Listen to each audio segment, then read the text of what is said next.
Founders Live is the global venue for modern entrepreneurs, especially during these very challenging times. The direct impact of COVID-19 is currently being felt around the world, and it could get worse before it gets better. We are here to help you through these challenging times by connecting you to the people, information, and resources meant to move you forward as you start your next project. We see an opportunity to bring the resources and capital and connections to the people that need it and the people that can use it, no matter where they live in the world. My honest opinion is, no matter what the economic climate is in the world, Founders Live can be important. In the good times, when it's booming, we're here to help grow companies and have them access capital that's flowing around the world and really be a fun, great event and global platform that powers entrepreneurship. In the tough times, we actually think we can be the answer, given the fact that if people are actually getting laid off and unemployment starts rising, well, the choice to start their own business is front and center, and Founders Live is right there to help them grow. I believe the secret sauce of Founders Live lies in the combination of these three words: inspiration, education, and entertainment. Inspiration is rooted in the energy and the passion that every single attendee has. The education is the information that we're bringing to people that they otherwise couldn't find. Founders Live Online helps solve entrepreneurs' daily challenges. If you have a question that you're just wondering, like, I don't know what to do here, you simply need to just type it into Founders Live and someone else will answer it right there for you. And the entertainment is the fun. We believe business should be fun, we believe it should be casual, and we believe it should be inspirational. Founders Live is the perfect place for you to connect with other entrepreneurs and to be inspired.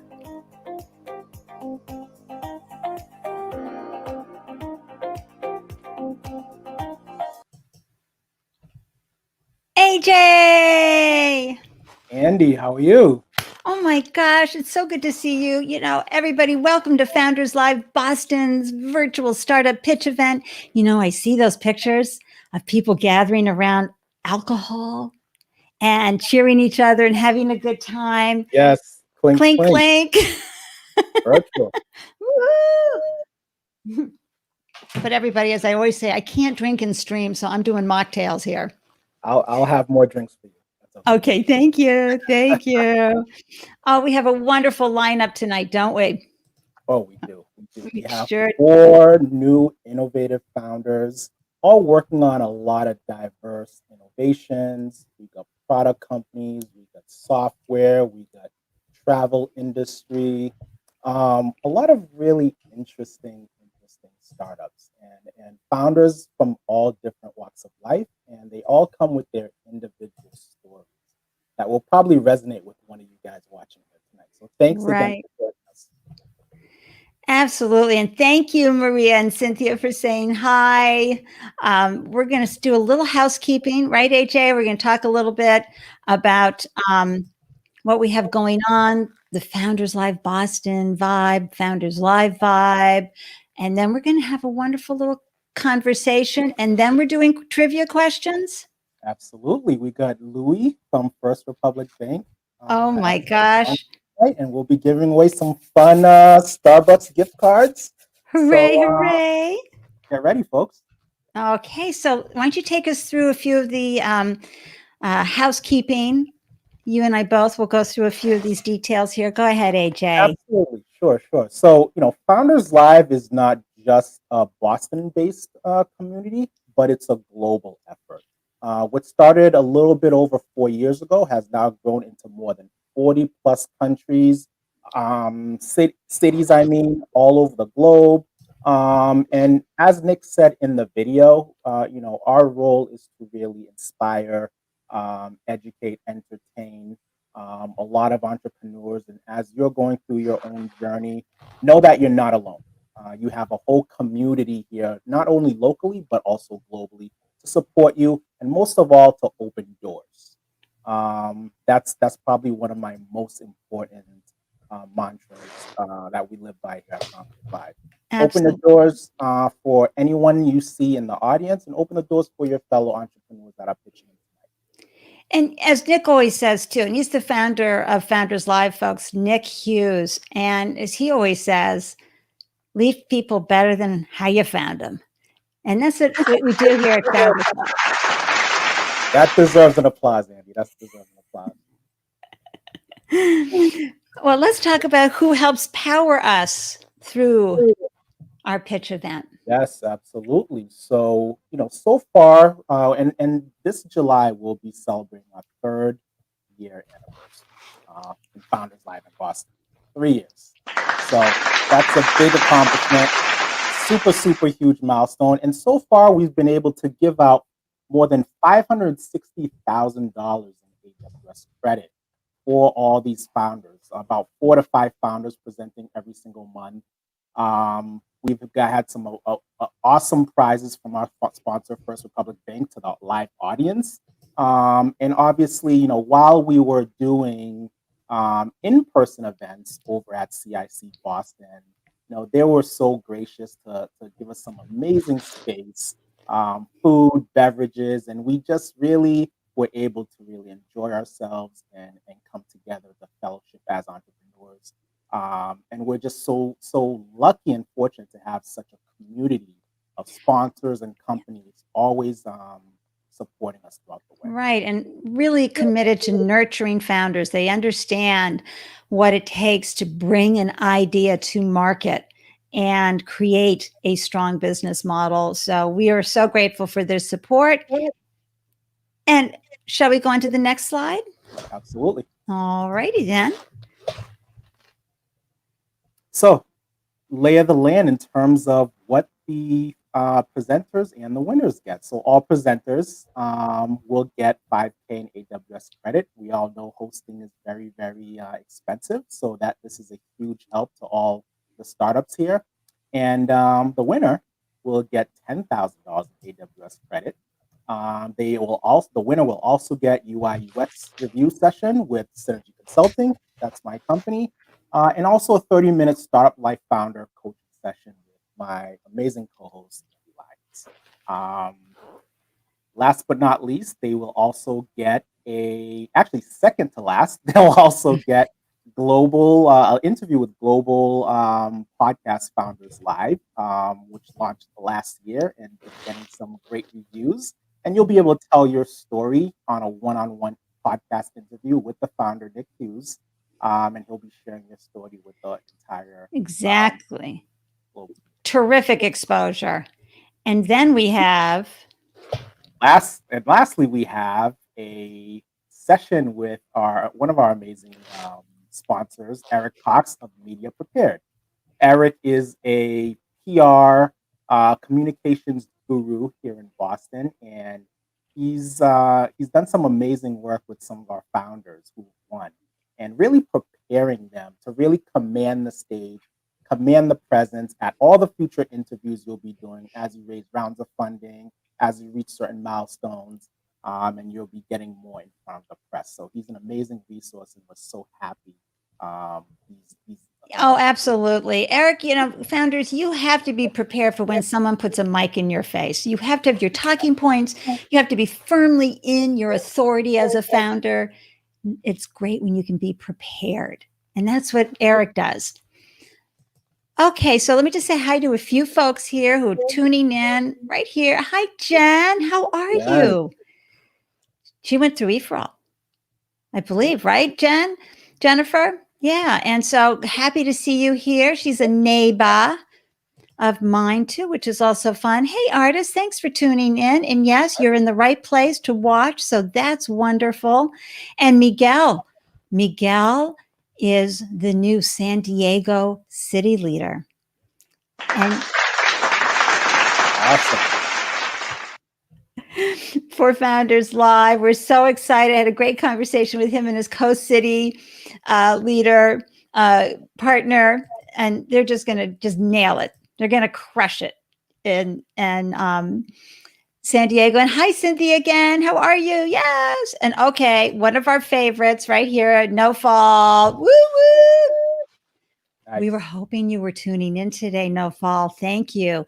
He is a local entrepreneur champion, founder champion, investor. This man knows it all. I'm looking forward to hearing his questions this evening. And he really kicks ass on the trivia questions. So He give really someone else a does. chance tonight, No Fall, please.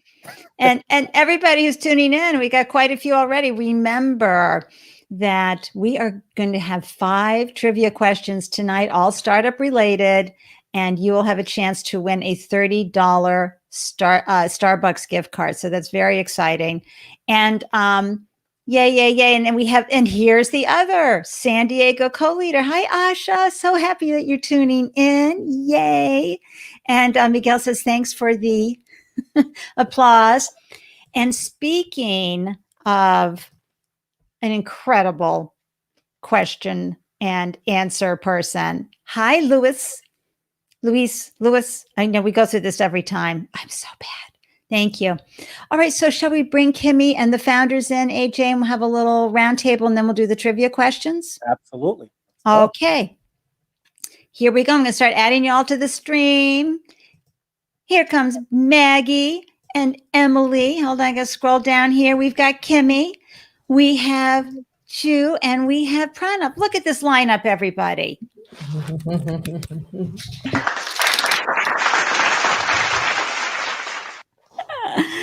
I'm just going to put our expert panelist into the forefront here, Kimmy Pollock. We are so happy. And let me just put in your banner as well, because I just want people to understand how they can find you while we're doing a quick chat with you.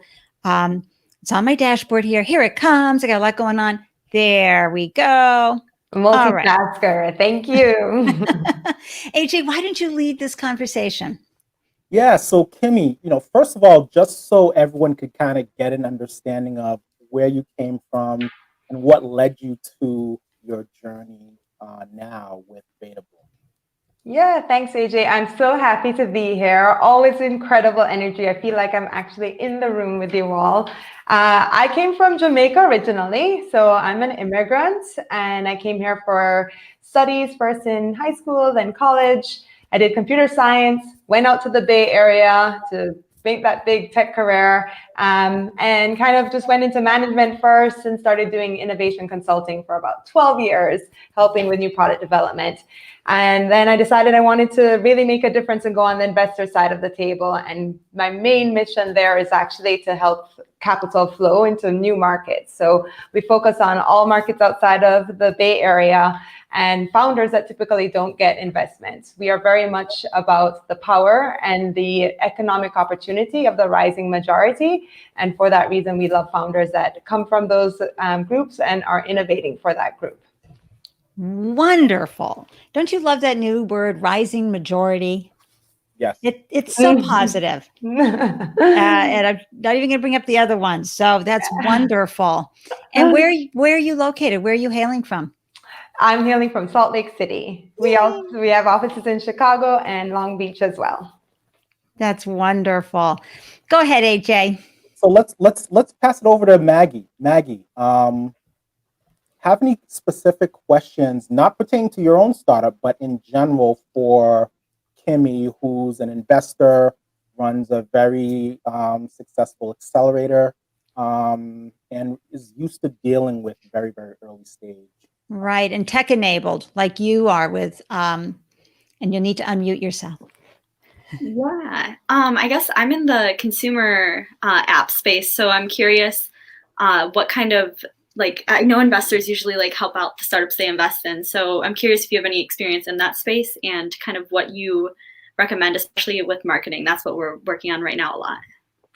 Yeah, that's a big one for B2C. I love B2C. Actually, a lot of what we do is consumer. I think it has its own challenges, but it's also a great opportunity because then you don't have to deal with enterprise sales, which is another beast.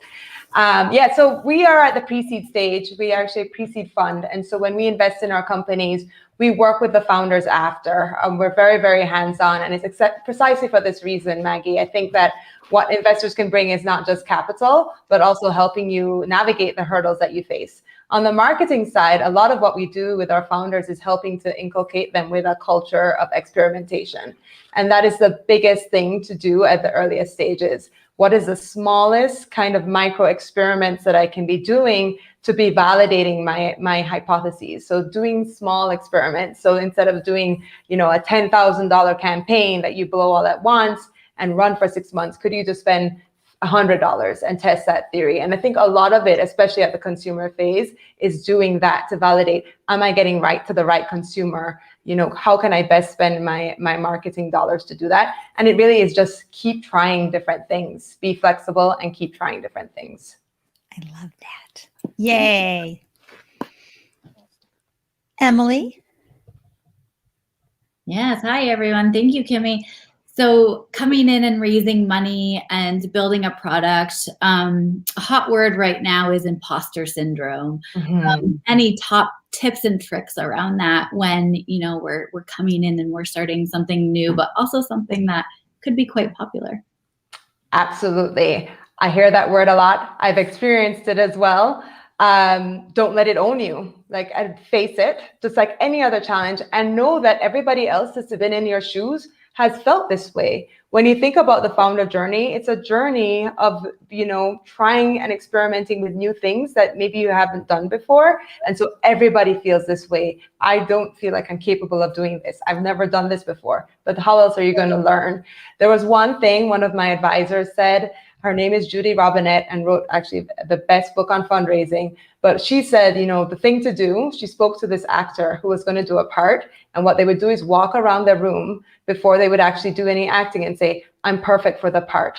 I'm perfect for the part. So look in the mirror whenever you feel that way and say you're perfect for the part, because you have everything that you need to do this. Everybody else is figuring it out on their own. And I'll add to that. First of all, there's a phenomenal TEDx talk out there about founders who have exited, have had several businesses over 30 years, and they will tell you with their newest business, they still feel imposter syndrome. So it's kind of like Muhammad Ali always went into the ring and he said, I am the greatest. Sometimes you just got to pull that in. I love that advice, Kimmy. Thank you so much. One quick other addition, Oprah Winfrey also said whenever she interviewed people, when they turned the cameras off, the first thing they would do, from Michelle Obama to anybody, did I do okay? So don't worry about it.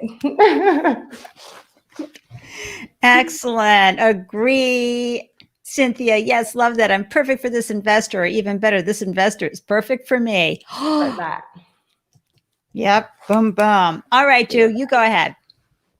Hi, thank you so much for doing this, Kimmy. I've two questions actually. First, as an immigrant as well, I'm a bit of an outsider. I didn't go to Stanford. I'm not in California. What are some great ways to actually meet VCs? Because cold outreach is a little tough. So I don't know if you have any tricks that you could recommend. And secondly, like you said, you're pre-seed. So what is too early for you guys, and what would be too late for you guys? Yeah, great question. And pre-seed means something different to everybody. So it's a good question to always ask investors when they say different stages, what they mean by it.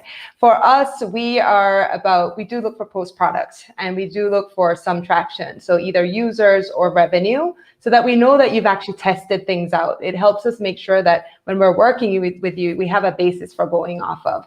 And what do I mean by that? It's usually just a few $1,000s is enough. We're not looking for, and I've heard this even at the pre-seed stage of 10K MRR, which I think it's hard to get to that stage, but we are looking for those proof points. Show us what you've done to get through that early validation. And certainly having a product in place is critical for that.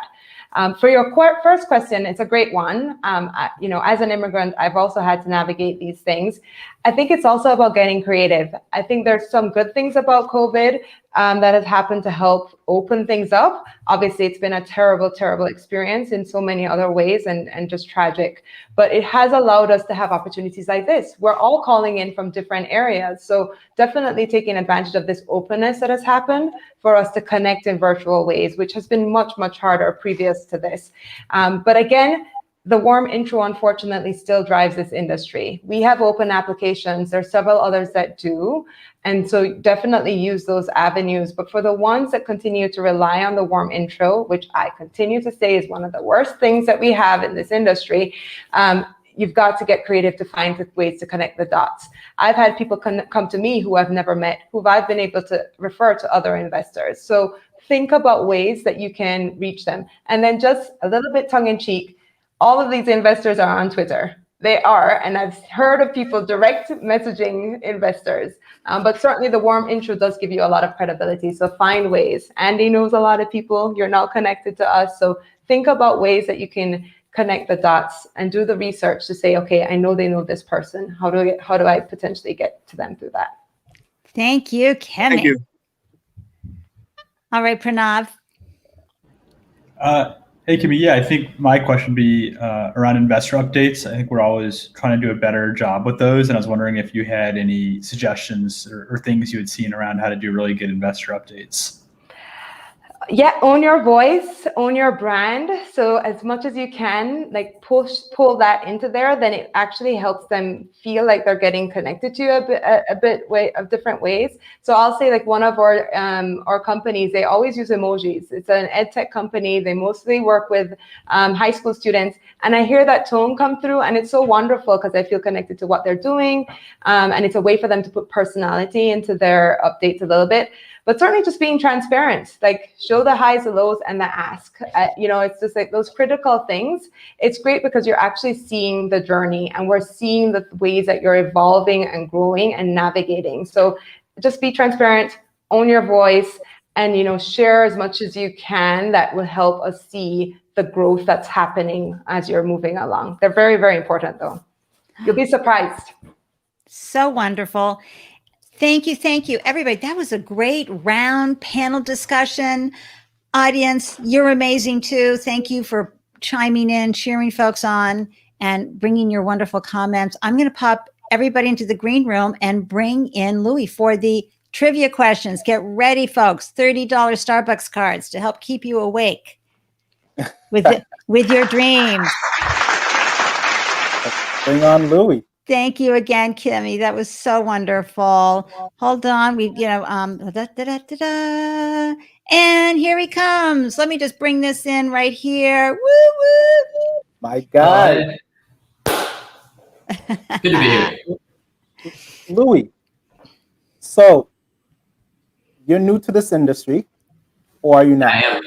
I had a stint at a bank back in 2013, actually.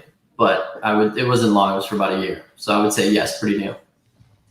When they made the announcement that you'd be joining the First Republic team, I was like, I saw this, like you are the perfect guy. You stop it. I'm serious. That's what I told them. Rob and Kyle told me right away that you would guess based off the silhouette photo. And I was like, he would know. But yeah, I thought you'd have the man bun like Rob. Oh no, he's got the swag hair. Yeah. Come on, there we go. I know we didn't time the hair properly. We both could have been very long haired. I had it a few years ago. All right, that's great. Are we ready, everybody? Okay, audience, get ready because these questions are exciting. All right, here you go, Louis. First question, go. Q1, this tech founder launched her own dating and networking app after serving as an executive for a similar concept. Her app soared its valuation to almost $14 billion during its recent IPO. All right. And so, as we know, come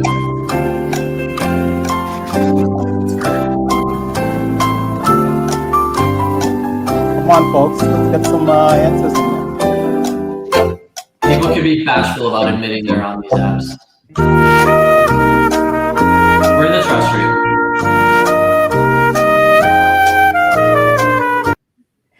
Are we ready? I only have one answer. Sorry, no fall. But I have to tell you, way ahead of the game was Cynthia. Cynthia, you had that out so fast. Oh my gosh, girl. There you go. That was it. There we go. Cynthia, email me, PM me on Facebook, whatever, so I can make sure we get you that card, okay? I'm Andy Lyons, obviously. Okay, and we had some good answers as well, but, and Kumar, you were there, but not as fast as Cynthia. And thank you, Organic PR Pro, that was awesome. Okay, and yay, thank you, Cynthia. Oh, so good. Can't wait to get that to you. Question number 2, everybody. coming up. You ready? That was a lot of fun. Thank you, Louis. All right, number 2. This creator economy platform allows fans to directly fund their favorite artists and influencers through a subscription. Recently grew its valuation to nearly $4 billion due to its explosive growth. What is the platform? Here we go with the music.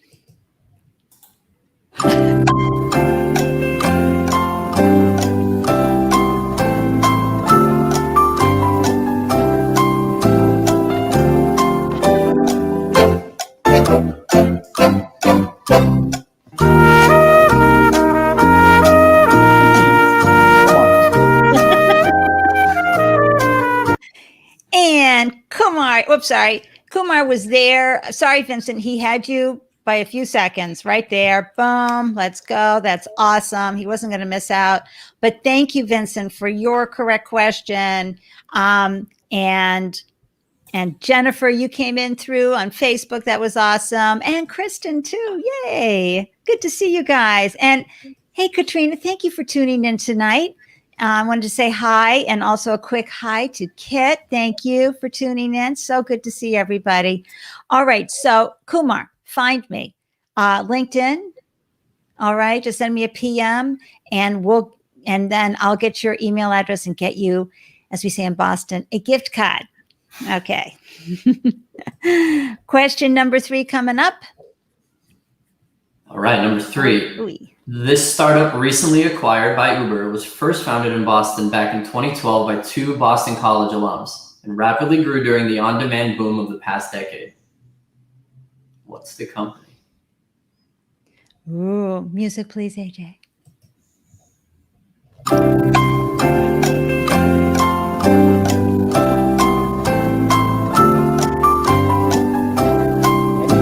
Hits instantly? What'd you say? Any hints? Oh, yeah.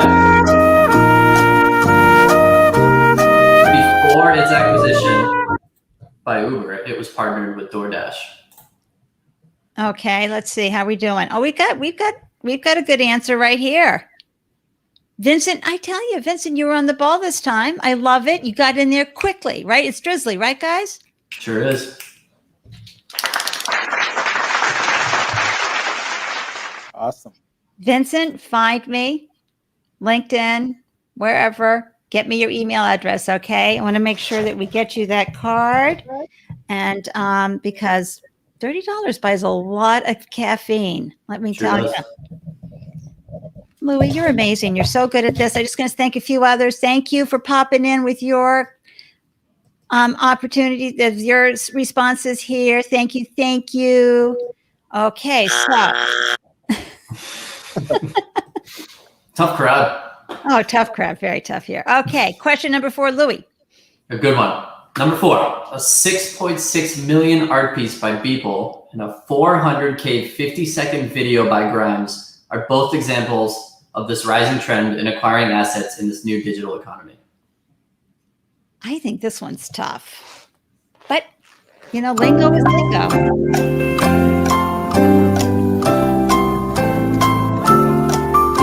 We got one. Knew it would be quick.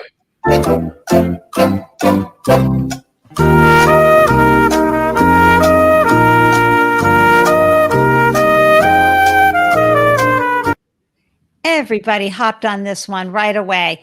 AJ, what's our rule if someone's already won a card? We go to the next one, right? Yeah, the next one. That showed up super fast as well. So we had a tie. I think No Fall, you hit it a little faster than in my lineup of comments, everybody. No Fall grabbed the answer. Congrats, No Fall. I knew No Fall would get one. Yeah, absolutely. We did, Cynthia. Thank you so much. And these are called non-fungible tokens, everybody. Go look them up. It's, good to see you, Olu. Beautiful. That works for me. Thank you. Thank you. All right. Here comes our last one. Louis, you are a star at this. No, stop it. Robert, I hope you're watching this. Amazing. Are we ready? Go ahead, Louis. All right, last one. This world famous South African entrepreneur will be one of the only tech founders to ever host Saturday Night Live next Saturday.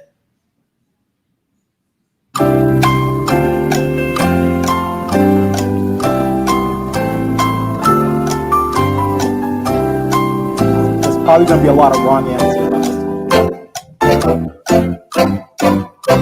I do want to see what you're doing.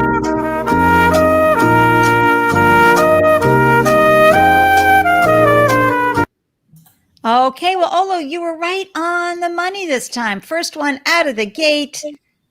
Boom. You saw that question. You're like, I got this. Awesome. So, Olo, same thing. LinkedIn, find me and get your email address to you so that we can get you the gift card. Louis, thank you. Thank you. Thank you. Well, bonus points for anyone who can name who Elon's going to be on SNL with. I don't know what the bonus points are, but I'll give you street cred. Okay. There's going to be a second guest? Or you mean the musical? The music, the artist, yeah. Okay. I don't know. All right, everybody. We're going to give you a few seconds, a few minutes, maybe a minute.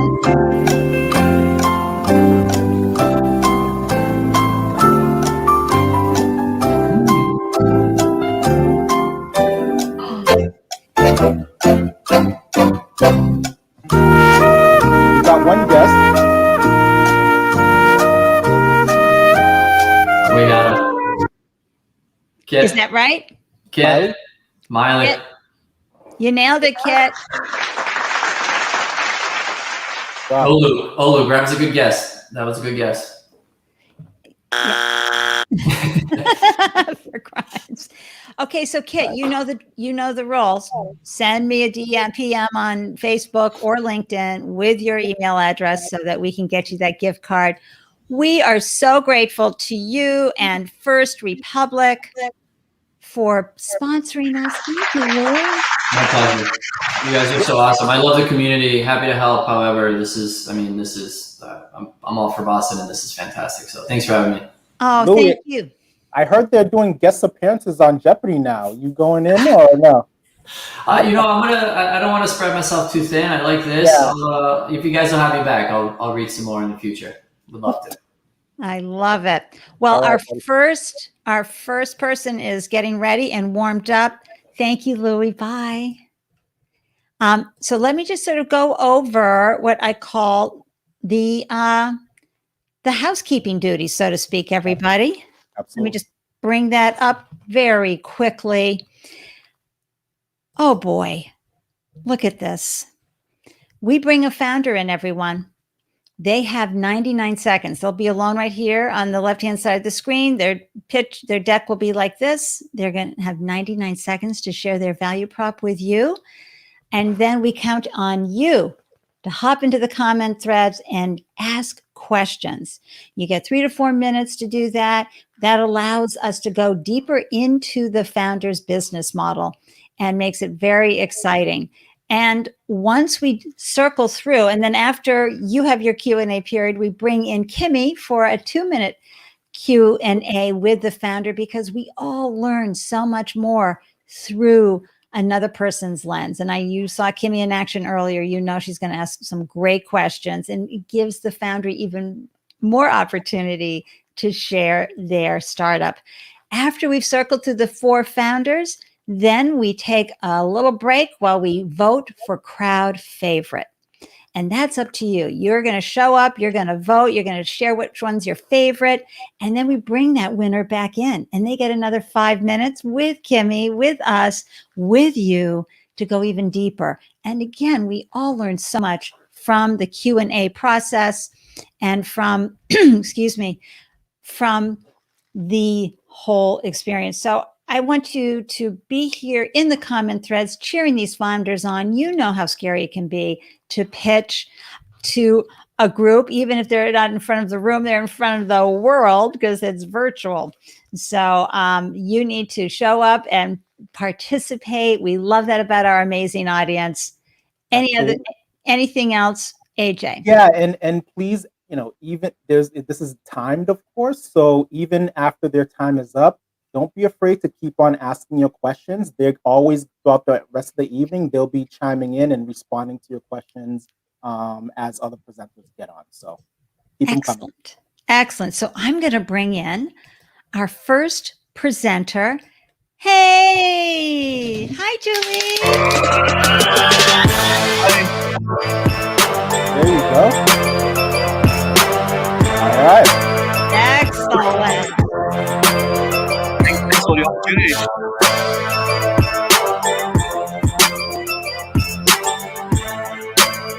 Yay. Boy, are we ready? Boom. Okay, so I'm going to pop AJ out. I am going to bring in your wonderful presentation, which is ready to glow. Give me 1 second to get you-know-who ready. 1 minute and 39 seconds, starting now. Great. Hi, everyone. I'm excited to introduce to you Bilo, our browser extension that can find up to 54% off the exact same flight. It sounds a little crazy, so let me show you. All you have to do is simply search for flights on your favorite airline or flight booking site. When you reach the checkout, Bilo will pop up and find you savings in under a minute. Kind of like Honey, but for flights. In this example, we are at the Southwest Airlines checkout page and we found ourselves $83 in savings.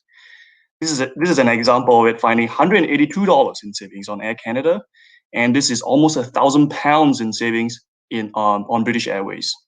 So how is this possible? Well, when users search for flights, they typically search a single site, like Kayak.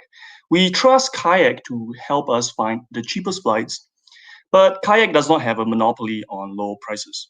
Their algorithms might in fact work against you if they think they can get away with it. So simply checking prices on another website could find you savings, but that is tedious. So we automated it.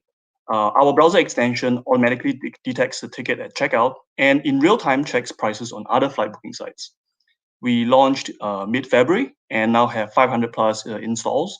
Currently, we support 15 airlines and booking sites such as Kayak, Skyscanner, Delta, United, and we even got ourselves a shout out at Y Combinator's Startup School newsletter. We are raising $250,000 in anticipation of travel resuming post-COVID. Thank you. Wow, under 99 seconds. Alexa off. Yeah. Thank you. Way to go. All right. So, AJ, let's start the ball off. So, Ju, I'd like to learn more a little about your personal journey and what got you to this stage of this particular idea. Were you coming from the travel space yourself? Where did this come about? So I actually worked at EverQuote, a local Boston, Cambridge fintech company. I'm not in the travel space, but I personally am very interested in travel because as an immigrant myself, what I've seen is travel really opens the mind of people. Personally, I believe that there's no such thing as a well-traveled racist. Like just travel itself will make you like a more open-minded person. So I really wanted to promote it. But, people in America, a lot of times when they travel, they go on cruises because it's just convenient. So my initial idea was to build a kind of like a travel deal finder, kind of like Scott's Cheap Flights, package it with a automated trip planner. That didn't really work out under the pandemic situation. People were traveling, but they had very specific travel needs, for visiting family and getting back home. So we pivoted to this browser extension so that users can find savings on every flight, no matter what the use case is, and so that we can find people savings like regardless of where they want to go during the pandemic. And I think it is really needed, like right now, people are, strapped for cash these days. Awesome. And Kit Irwin, one of our Starbucks gift card winners, has this question. How does Get Buy Low make money? The same way that Honey makes their money, commissions.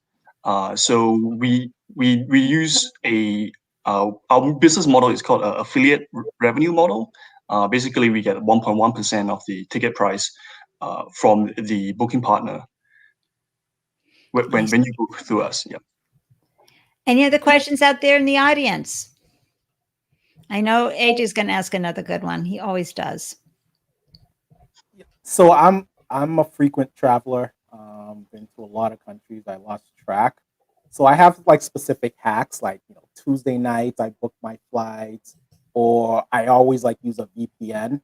So where do these hacks come in with your particular platform? Will it save me the hassle of doing those additional activities or no?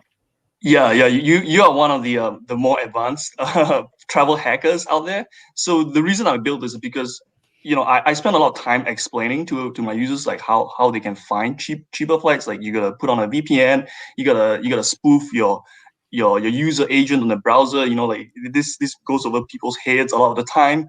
So and it's tedious, to just go on multiple websites. So this is just a all-in-one package. It's automated. It's actually like really exceedingly simple to do automatically. It's just turns out nobody has really done this. Okay, Nofal has a quick question.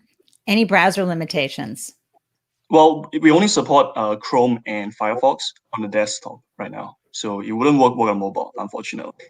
Okay, that's good to know, because usually you're stuck with mobile only when you're at the airport and things change.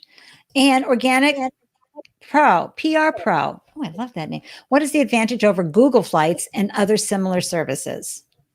So it works on. It doesn't support Google Flights for now. It supports Kayak. The thing is, Google Flights doesn't give you the best price. Like Google Flights just pulls the prices from direct from the airlines, and seasoned travelers will tell you that will figure out that that's not really the best price out there. You have to book through third-party booking sites to get the best price because they access the wholesale market and they tag on like a much lower margin because they are lower cost booking sites.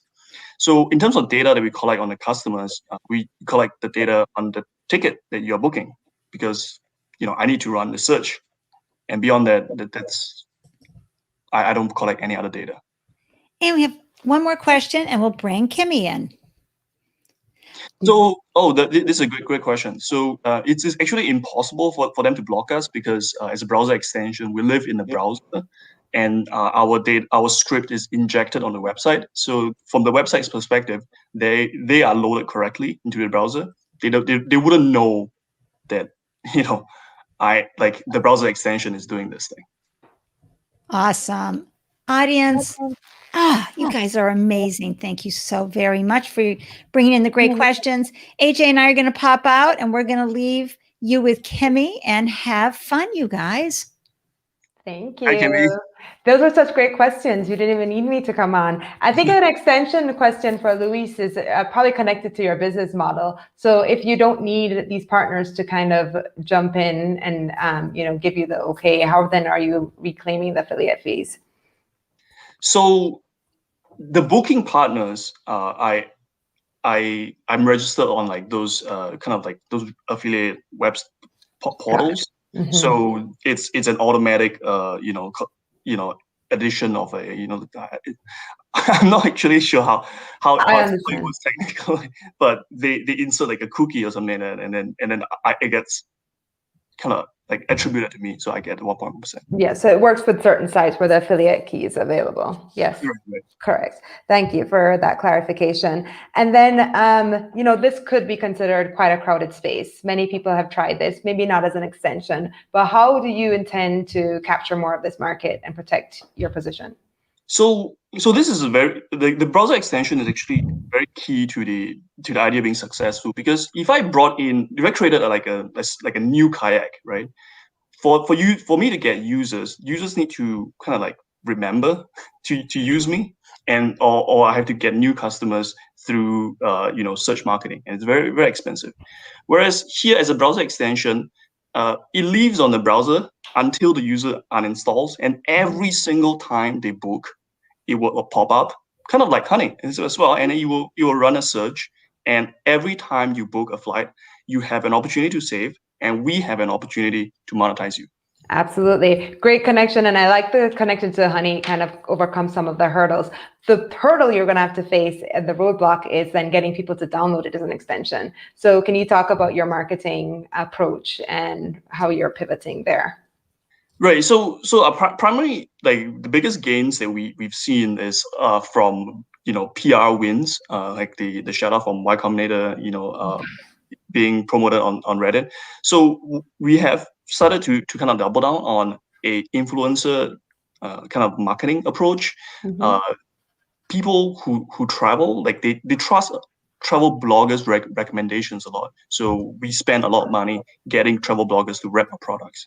Fantastic. Thank you, Julie. Yeah, thank you. Great presentation. Thank you so much, Julie. Thank you so much, Kimmy. We're going to pop you guys out. That was wonderful. Great presentation. Bravo. All right. We have Emily coming up next. Let's bring Emily in. Hi, Emily. Get your banner going. And yep, she's got in presentation mode. Oh my gosh, AJ, she's ready to glow. All right. So I just want to put it out to our wonderful audience. Feel free to pop questions in the comments while the founder is pitching. It helps with the 10-second delay due to live streaming. Okay, so thank you, everyone. And oh my gosh, here we go. Woohoo, go in. Emily has a cheering squad in the comment room tonight. I'm just putting it out there. All right, AJ, I'm going to pop you out. I'm going to mute myself for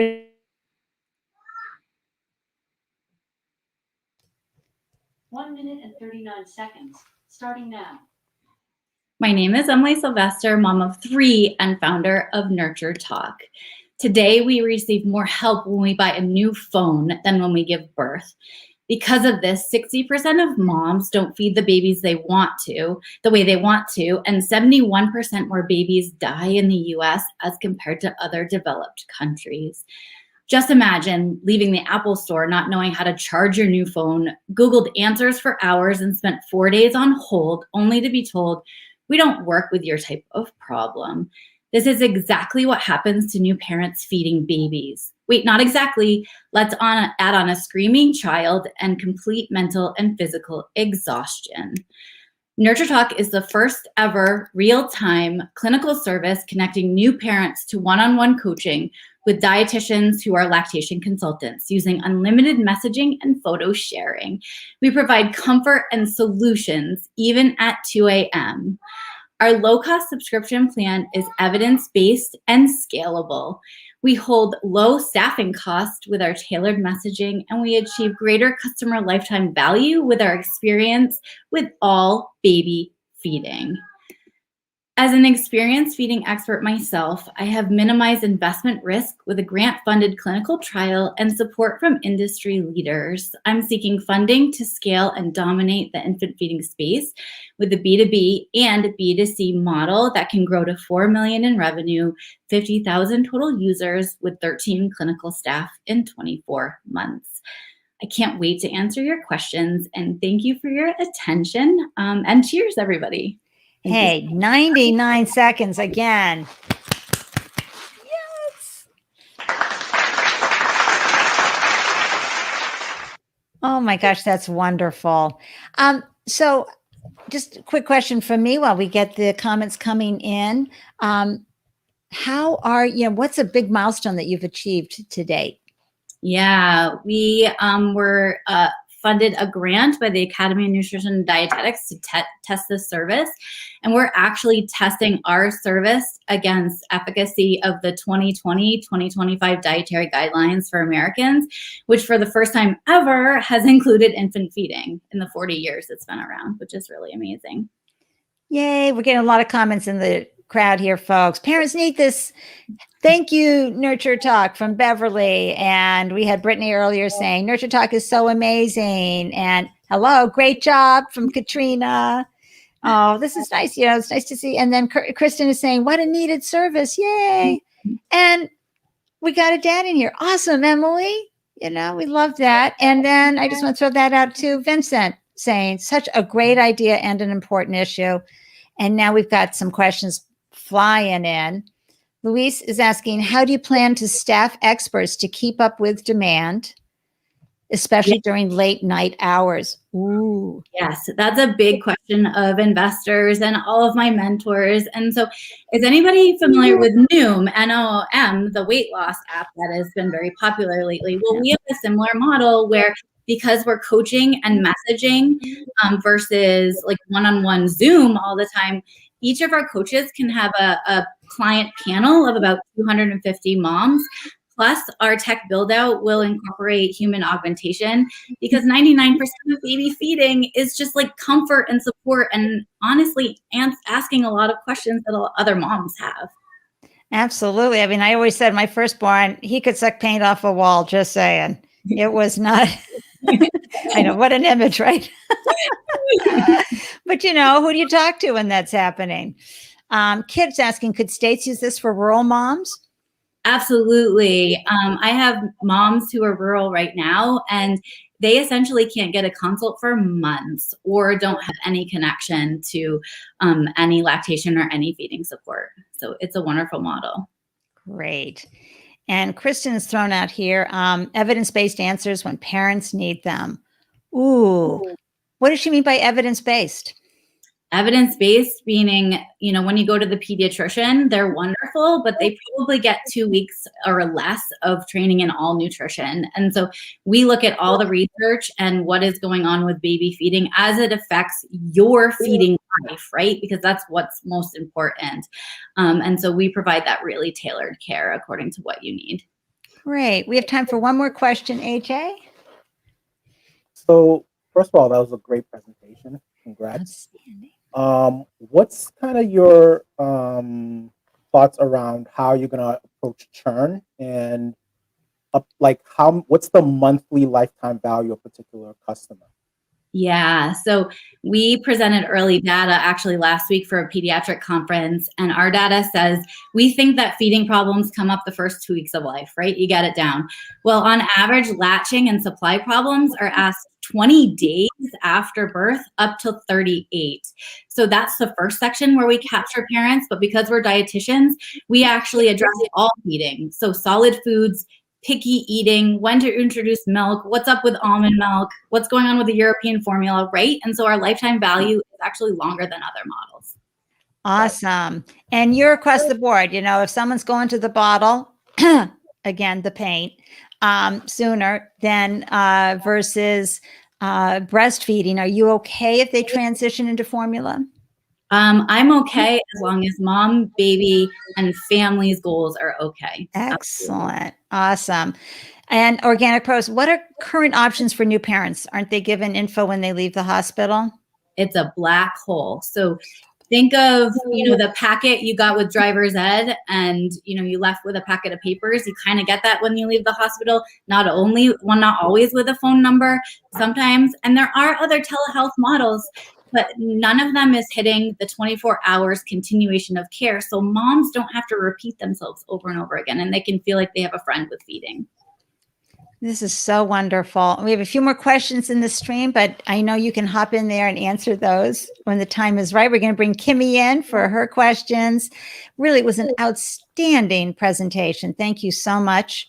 And I am going to remove myself.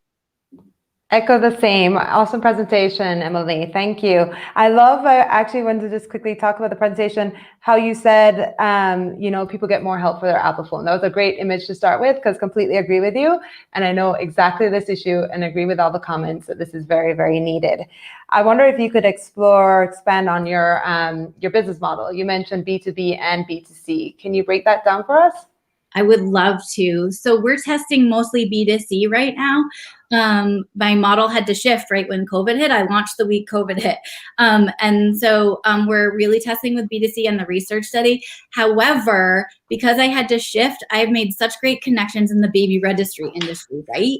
So where are parents going before they even think about the pediatrician or finding a doctor or feeding, right? They're looking at their diaper bags or what pump they're going to get, and they can't find help there. And so we have some great relationship with baby registry and e-commerce right now. So that's really a great B2B where we could fall in, also because our price point, right? It's a lot more similar to the price of a diaper bag.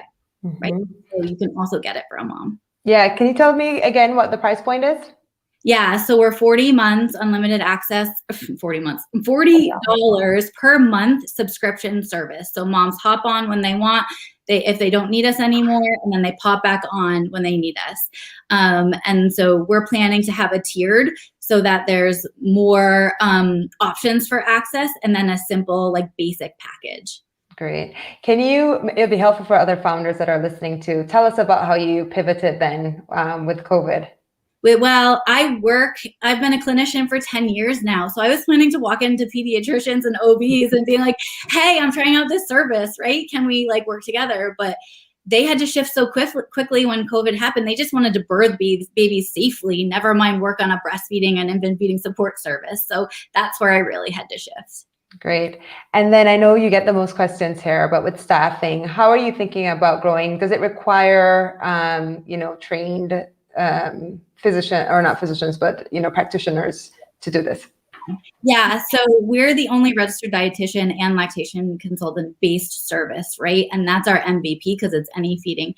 However, there's such a need for diversity in feeding education too, and so many community members that want to be trained in this. And so my connection to them as well, there's also a flexibility there so that we can have a mentoring program so that we can staff with more diverse people that look like moms, right? Like great. That. Awesome. Thank you so much, Emily. Great job. And I laughed out loud when you said the months.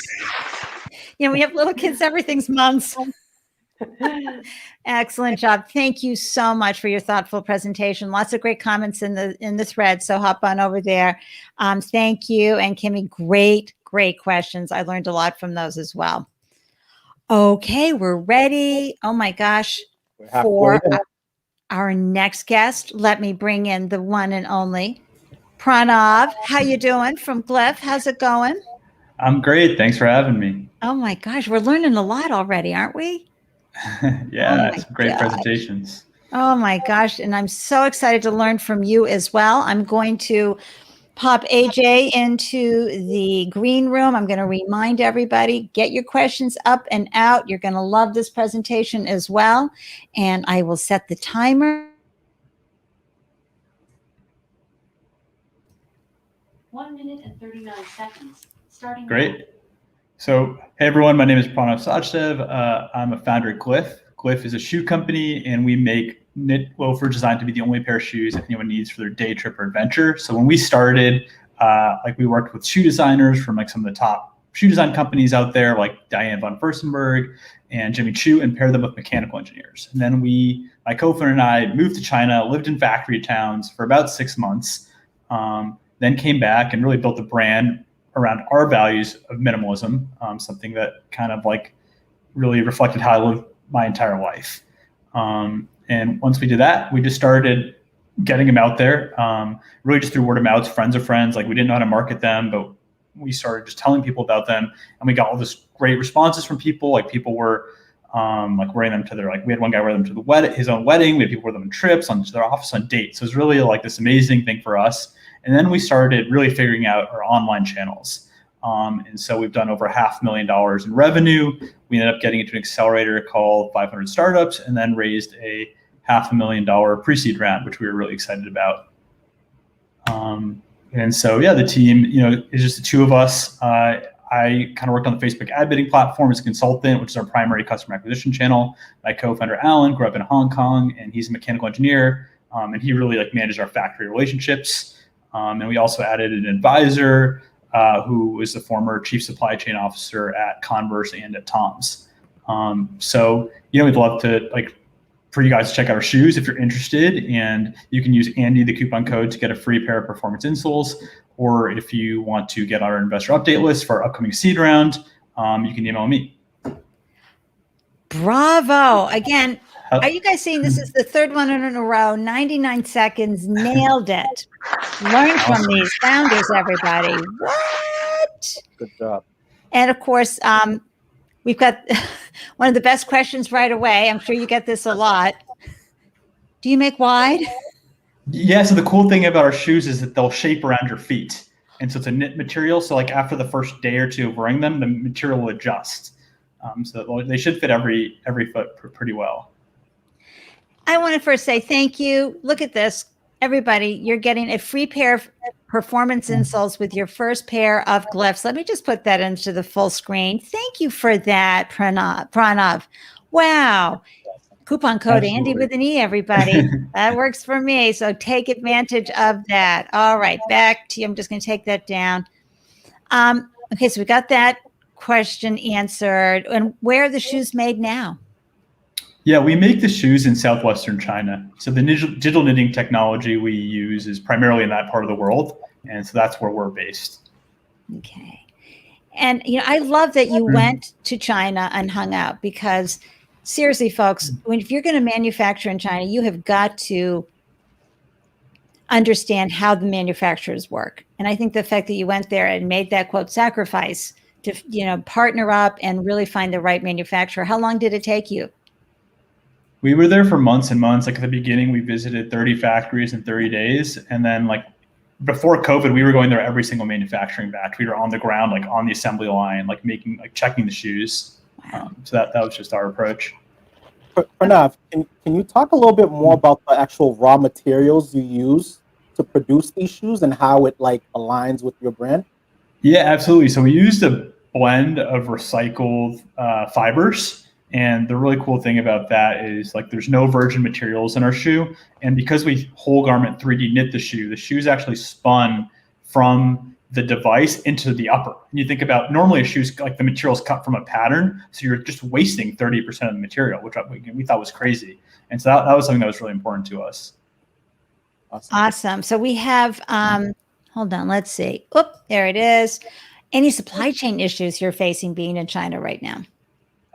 There were last year. Things have gotten a lot better. Our factory didn't open for a while in the beginning of the pandemic, and we were sold out of shoes. But now we've been back up and running. I think everything's just a little bit slower now. The main issue now isn't really China. It's just the shipping lanes globally are just a mess, and so you have to plan 2 weeks further in advance than you would have to for everything. And Luis, I love when he tunes in. The website says the shoes are water permeable, but it shows water bouncing off a shoe, which makes it seem water resistant. So which is it? No, they're water. They're. I think it was something about plays nice with water or something was the phrase. But so you can wear them in the rain. They're water resistant. You can also throw them in the washing machine, and they won't be ruined. And one final question here before AJ, what's the association with minimalism? Why is that important to you? I think consumerism has a lot of sort of really detrimental effects to the environment and to us in our personal lives. And so for us, it was really cool to pair that mentality with a shoe, which is hey, you only need one pair of shoes for that trip, for that day, for that weekend, whatever it is. And that was the exciting part of the business for me, is just talking about minimalism and building a brand around that and sharing that philosophy with people. AJ? Pranav, so I see you have an extensive background in digital advertising. What's your biggest sales channel so far? Our biggest one for top of funnel is Facebook, Instagram. Yeah. I see you there all the time, and clearly, your consumer persona has to be someone who cares about this, minimalism. I mean, I'm sure there's some training you can do, but in mindset. But I mean, women and shoes. By the way, folks, someone that has a design background, as myself, minimalism is very hard to do. It's more to make something simple. It's actually more complicated in terms of the design process and how to execute that. So congrats for all you're doing. It's really difficult. Thank you. It is, and it's significant. That. We all know what goes into making shoes, making clothing. I mean, it's right up there with our cows, okay, as far as the carbon footprint. So the fact that you have created this is wonderful. All right, we'll pop out and leave you with the one and only Kimmy Pollock. Once again, thank you. Great job, Pranav. And once again, great job from the audience as well. You asked a lot of the questions I had, so great job. I wondered, to build on AJ's question on your distribution, are you primarily D2C, so you're selling on your site? What's your plan? That's correct. Yeah, we actually are doing wholesale now. And so in the last few months, we had some small stores reach out to us, and so we started selling through them. And then we had a bigger department store reach out as well, and I think that's a longer process, but we're in that process with them. What's well. what's your vision there in terms of the balance between the two? I think it's all about omni-channel, and the cool thing for us is like we're perfectly happy doing wholesale because that's really just a customer acquisition channel. So we might split the margin with the wholesaler on that first purchase, but because our website is the only place to get every size, every color, get the latest, like we'll probably own the customer after that. Okay, great. What do people love about your shoes?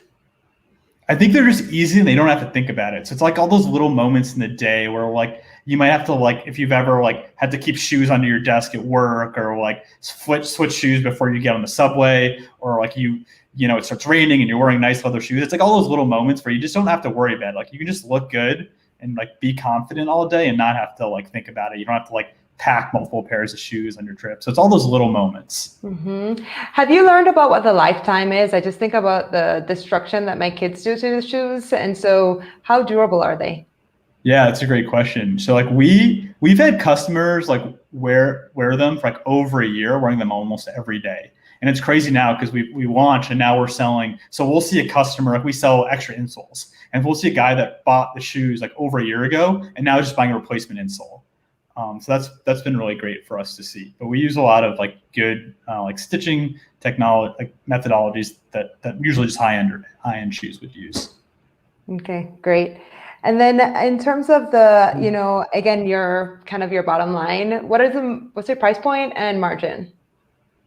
Yeah, so we sell them for $125, and like, you know, the margin is, I'll say it's like pretty healthy and sustainable for our kind of business, and like we are always first purchase profitable. Good to know. Thank you. Excellent. Absolutely. So excited. So excited for all the founders. It just really is amazing. Okay, we're gonna pop Kimmy and Pranav out into the green room, and we're going to bring in our final presentation. The one, the only, it's Maggie from Points. Hi. Maggie, we can see you brilliantly. Awesome. You know, okay, so I just want to clarify that right now. I'm going to bring your PowerPoint in. Audience, you know what to do. And everybody, you know, we've got some great audience members cheering you on in there, giving you great feedback. So be sure to hop in and say hi if you get a chance. AJ, are you excited? This is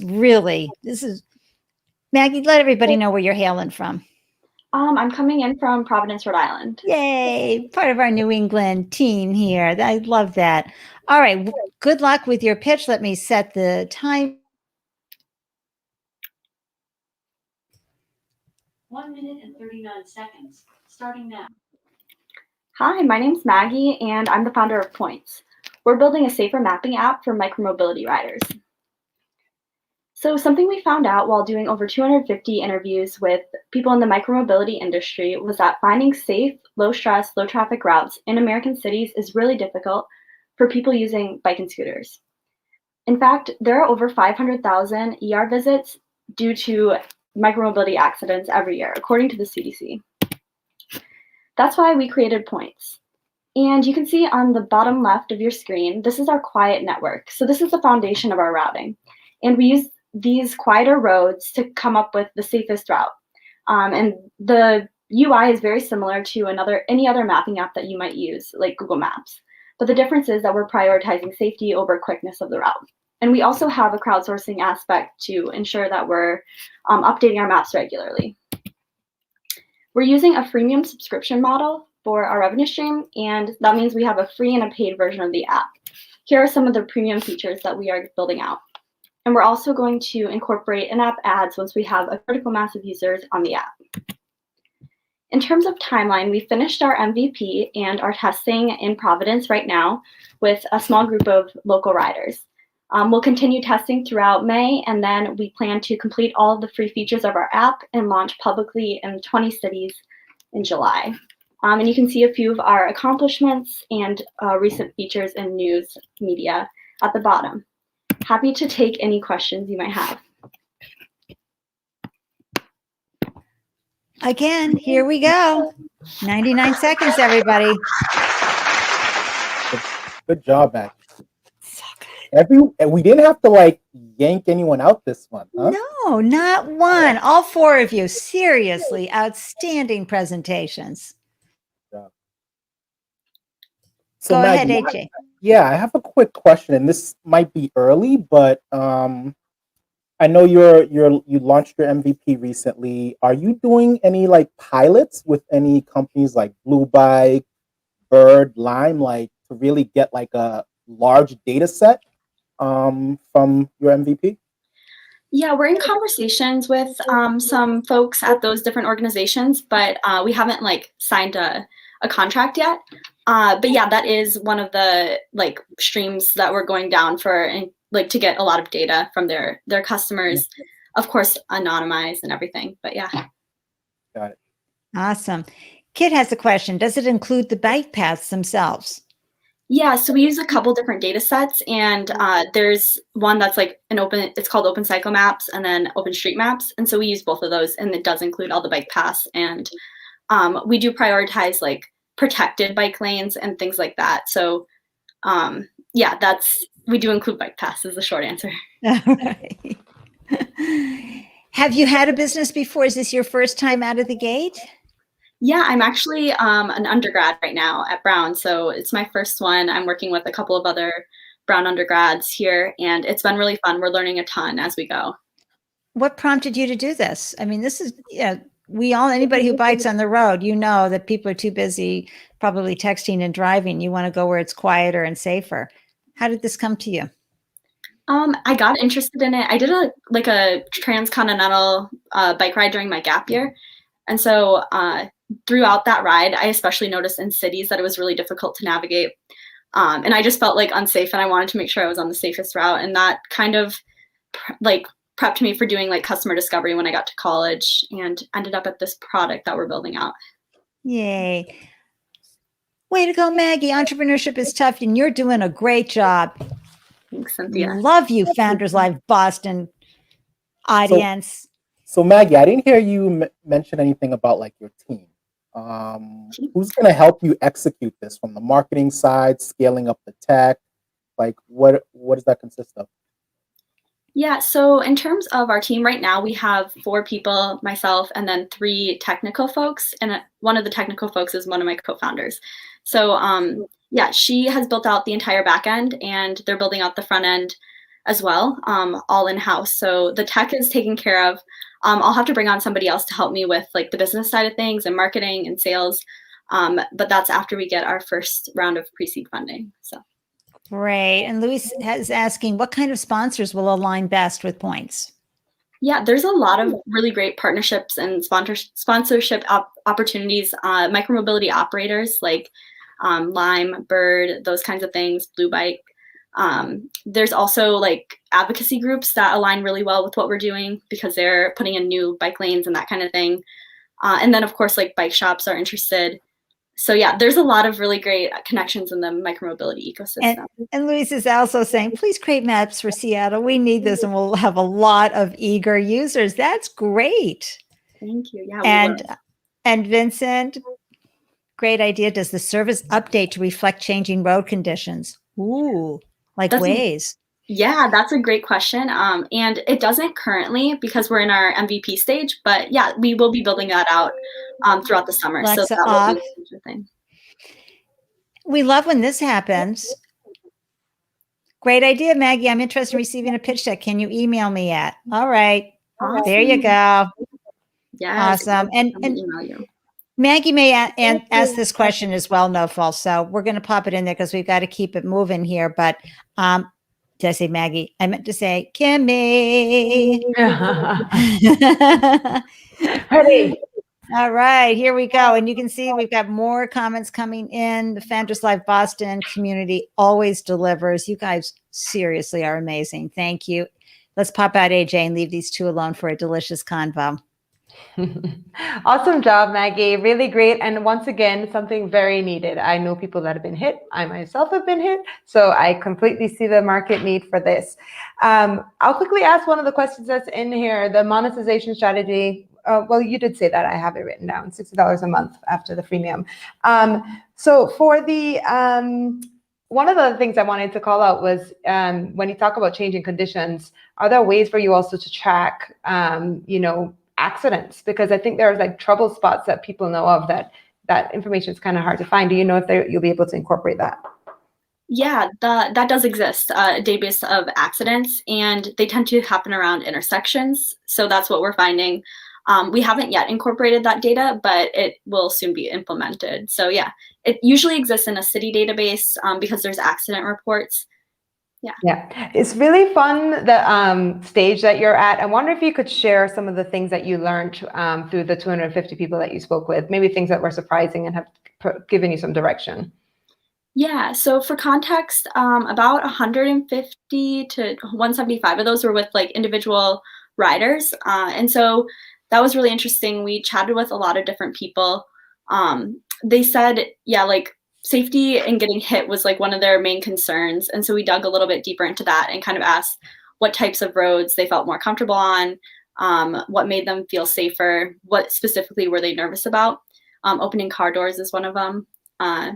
Yeah, and so it was very in-depth, but it was a lot of fun. And we used it actually for some of our school like projects. So got a little bit of school credit for it too. By the way, bonus points, Maggie, for doing this in school. Best time to start something. So good for you. It's really good to do that. Actually, it's always a good time. Just go for it. The other thing I wanted to ask about was 20 cities. Why 20 cities, and how are you going to do that many for first launch?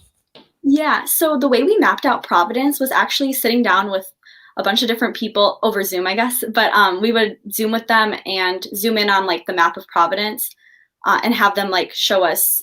We would come up with a preliminary map, and then they would show us like edits to make. So throughout that process, we learned about the different attributes of roads that are better. And so we're building out a script to run on all of the data that we're pulling. So it'll be very automated. And that's why we're going to enter 20 cities at first. And we can easily scale that up to however many cities we want to go into. The marketing just has to keep up. Great. All right. Thanks, Maggie. Excellent job. Thank you. Excellent. We are so grateful. Kimmy, we're going to pop you back out. We're going to do the vote for the crowd favorite right now. So we're going to pop this out, but you will be back. AJ, are we ready? This is going to be tough this month. Okay, should I bring it into the screen? Yes, let's do it. All right. Here we go. And I'll put it into the link into the comment section here. Put it into full screen for a second. Okay, so folks, here's what's happening. I'll do the banner as well. It's time to vote for the crowd favorite. So here's the link for those watching live right now, going into Facebook, going into YouTube. You can scan the QR code. AJ, you go ahead and give them the scope. Just point your phone camera right to the screen, and it'll bring you up into the URL. Click on it, and it'll ask you some. If this is your first time, it'll ask you some basic questions: name, email, and then just fill out that details, and it'll bring you right into the live voting poll. It takes about 20 seconds. Cast your vote and then hit submit. And do we have any music? Got some music. All right. Let's see what we got here.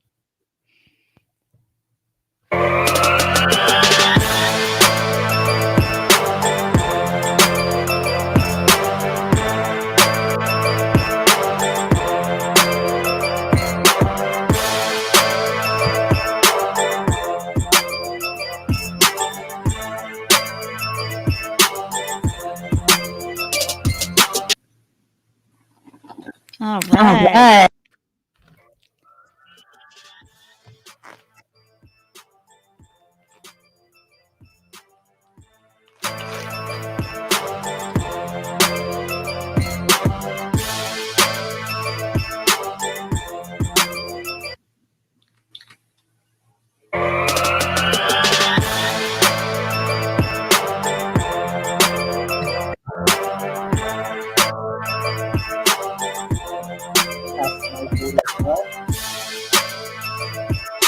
See how close we are. Wow, it's pretty close. What do you say, AJ? We're gonna give it maybe one more minute, All right. but well, someone's pulling through right now. It looks like. Wow. You're monitoring it. Yeah. Remember, founders, everybody's a winner at Founders Live Boston. Okay. First of all, always be pitching as a founder. You're going to get great questions. You're going to get great support. Oh, yep.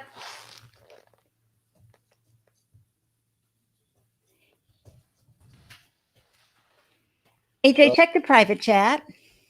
Sure.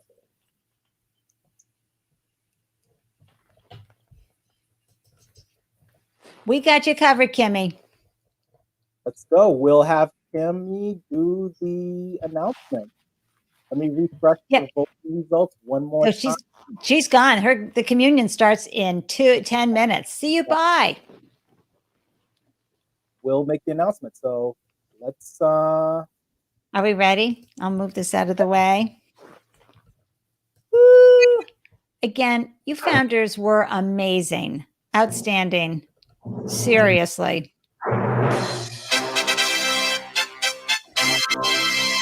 The winner is Nurture Talk. Nurture Talk! Emily, I gotta find Emily. And Emily's probably off nursing. There she is. Yay! Oh. That was the best. That was the best. My family's clapping in the bedroom. Good. Yay.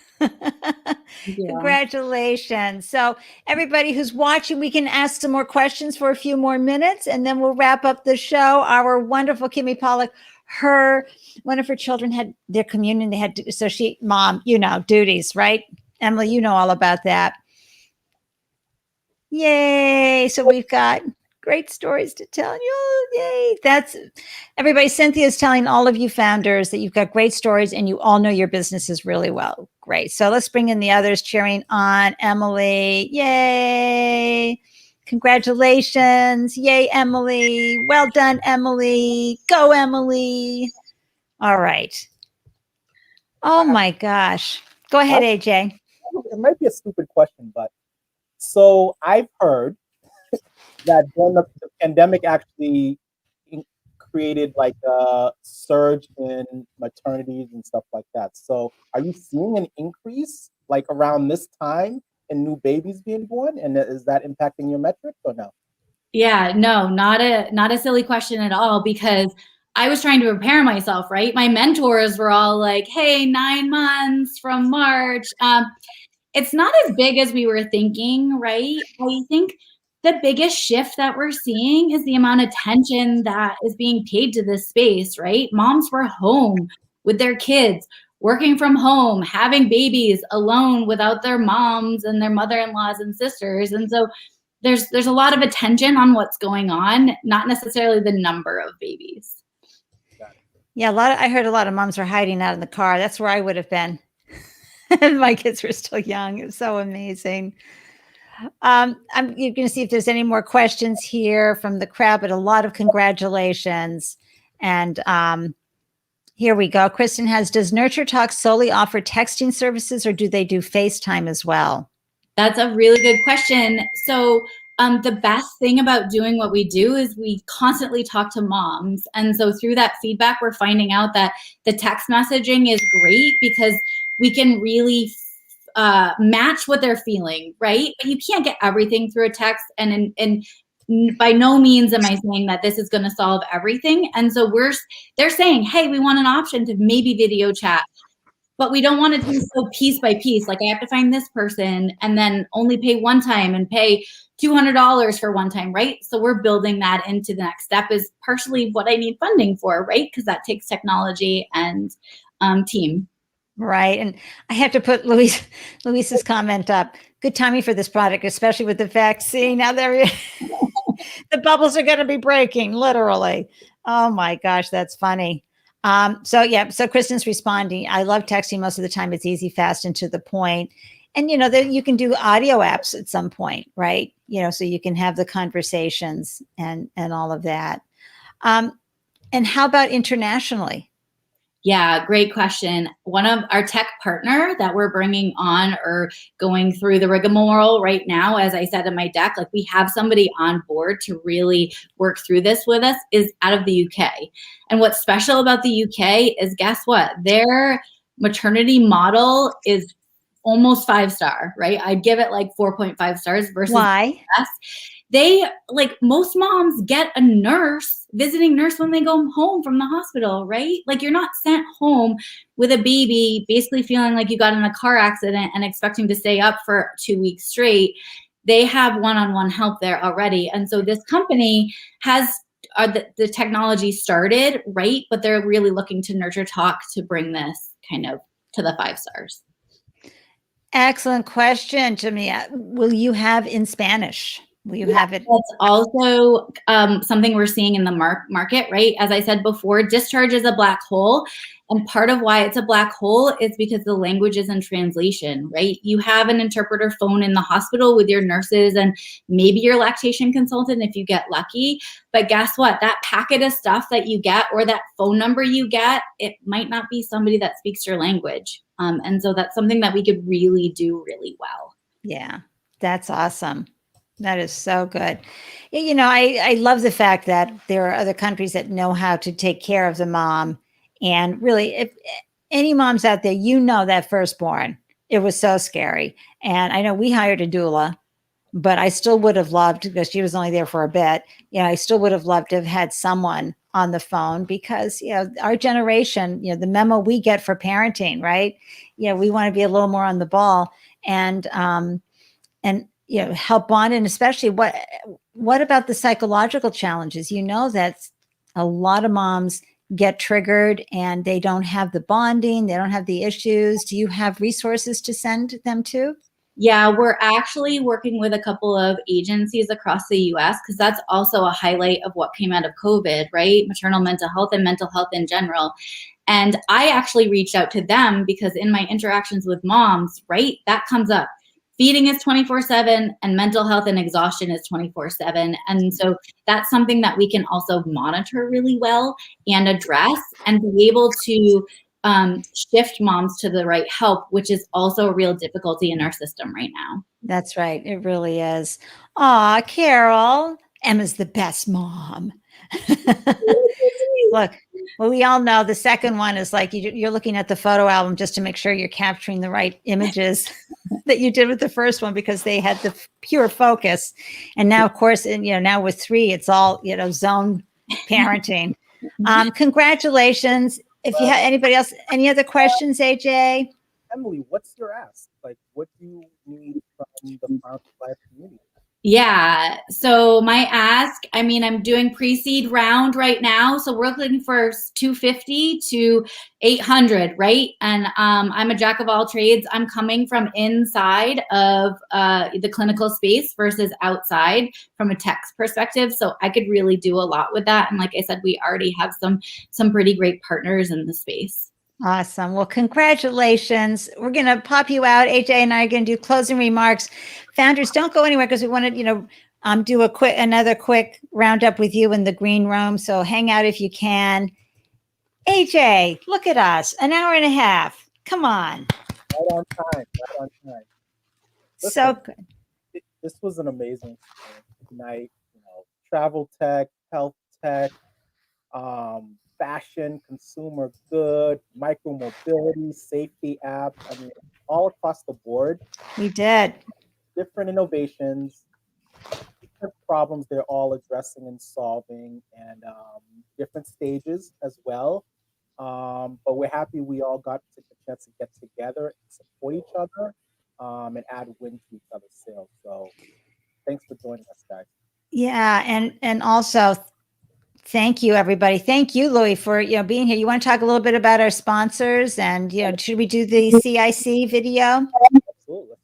All right, let me just grab that and pull that up.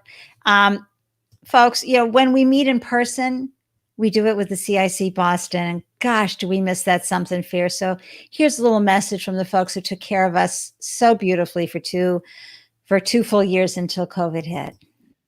Hi, my name is Solomon Flax, and I am the Boston Events Lead at CIC. CIC is proud to support Founders Live as part of our mission to help solve the world's problems through innovation. We're a global community within which innovators and entrepreneurs can meet and collaborate, and we help them grow their businesses by offering world-class infrastructure, attentive hospitality, flexible office space, and by supporting amazing events like this one. So if you're curious about co-working or just want to get involved in CIC's vast startup ecosystem, you can reach me at Flax, F-L-A-X, at CIC.com, or by visiting our website at CIC.com. I'll also be in the YouTube live comments throughout the evening. Thank you so much, and good luck to all the presenters tonight. Yay! Don't we love them? Ah, so good. Hey, Lois, thank you so much for your feedback on the show. This is a devoted audience member from Seattle, as you've heard, and we're so happy to have you tuning in. And thank you, Cynthia, too. I'm just so grateful to have you in the house here and joining us. And No Fall, thank you for your great feedback as well. We agree 100%. We're so proud of our local startups here, and we are just thrilled that we had such a great lineup with everyone tonight. Go ahead, AJ. I just want to say I'm super proud of the Boston, New England, I should say. Yeah. Because pandemic started a little bit more than a year ago, and this ecosystem didn't skip a beat. Literally, like startups were still doing their thing, supporting each other, hustling, getting behind each other, and really doing what it takes as entrepreneurs to kind of keep the momentum going. Super proud of this whole community. And I'm looking forward to things opening back up again. But I just want to say that it was a really humbling experience over the past year. And I'm happy we all made it through it together. And excited to get things back going live again, hopefully by then. Yep. Thank you for that. And thank you, Organic PR Pro, for your kind feedback. That is great. Hey, folks, we're going to be back here July 29th, 2021. Want to see you here. So scan the code, RSVP. And then I believe we have something for founders. That's going to be our third year anniversary. Oh, my gosh. AJ. Seriously, 3 years we've been doing this. This is so much fun. Look, hey, No Fall, you see the great picture of you in that lineup there? Woo woo! We got a lot of great pictures in there. A lot of super, super smart, super talented, and most importantly, super generous. Super generous and supportive. Very much so. Absolutely. Okay, now you guys saw the founders. For all you local founders, this is how you can participate. You apply, and if you're back from us, you'll know that you'll get an email saying you've been invited to join us. And you can see we make it easy breezy, lots of fun. You get a 15-minute mentor session with me here on the StreamYard to make sure everything's in alignment, make sure your deck is ready to glow like tonight's founders did a great job. And so, again, apply using that code, and we would love to hear from you and love to hear about what's going on in your world. AJ, I think we've got a different post-party room this time. I don't think we're doing Zoom. Yeah, you know what? Yeah. Well, anyway, we may have dropped the ball on that, everybody. Until July 29th, we're signing off. We're so grateful for everybody. I'm telling you, audience, you make us so proud. Really. We just are so amazed by the great questions and the outstanding participation. And we're going to go and celebrate with the founders right now. Should we bring them all back in the room? Bring them all back. Let's bring them all back. Yay! Yay! Yay! Yay! And the sponsor, I like to say in Boston. Everyone, seriously, you should be so proud. Your presentations were phenomenal. Bravo. Yeah, really you. work. All right. Well, I'm going to hit end broadcast. Bye, everybody. Thank you for tuning in from around the world. We loved seeing you. We loved sharing this moment with all of you. Bye. Mwah, mwah, mwah.